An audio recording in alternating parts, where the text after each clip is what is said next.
রোজাদাররা ছাড়া কেউ রাইয়ান দরজা দিয়ে ঢুকতে পারবে না।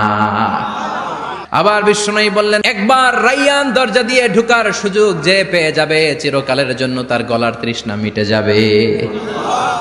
রোজা রাখলে গলায় তৃষ্ণা হয় না?